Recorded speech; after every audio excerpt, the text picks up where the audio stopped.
The birds of Richmond, Virginia need our help. Every day, they face more and more risks due to humans.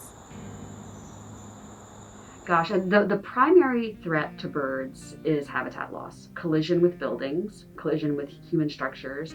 Cats are another huge problem in urban and suburban areas. Pollution, trash, wastewater, and most importantly, habitat loss are just a few of the many challenges that birds face in cities. So what's the point? Why should I care?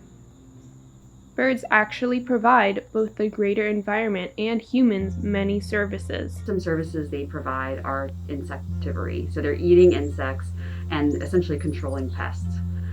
Without the consumption of those insects, we probably would have very few leaves on our trees because the caterpillars would be consuming all of those. Globally, there are 2,000 birds that contribute to vital pollination.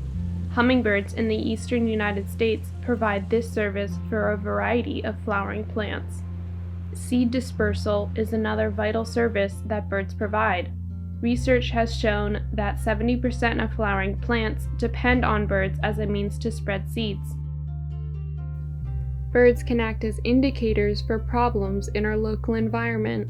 If birds are not doing well, it's probably indicative of something bigger, some bigger problem going on. And so they can be canaries in the coal mine or indicators of other problems. These problems can affect all of us. Birds create opportunities for curiosity and interest in being outdoors. Getting people outside gets them invested in the quality of their environment and the safety of the species that live there. A safe environment for animals is a safe environment for recreation. I think that recreation really builds place attachment with folks in their natural environment. And so the more you have the ability to spend time in a place, the more you'll care about it. I think anytime you get people out to into the environment to learn about birds, to learn about trees, to learn about water, anything, then people start to make the linkages between, the web of life. I think that outdoor recreation aids scientific literacy and interest because if you just have those one or two facts, they see a bird flying, like, oh hey, that's an osprey. Yeah, it's a raptor that catches fish with its claws and will sometimes fight bald eagles. Like, it's very cool. People will not conserve things if they don't know what they are.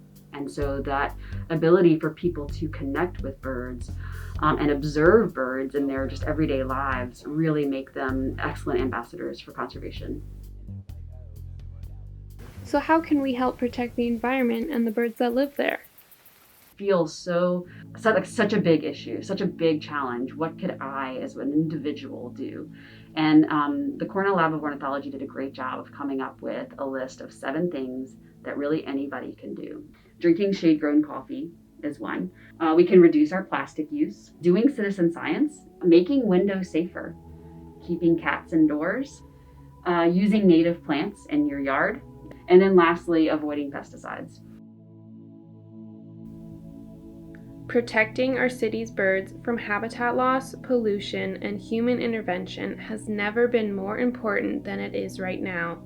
But there are so many ways for people who care about our environment and our birds to promote conservation and protect the ecosystems that we share.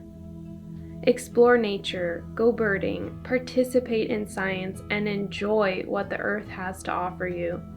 Together, we can protect our birds and the places they call home.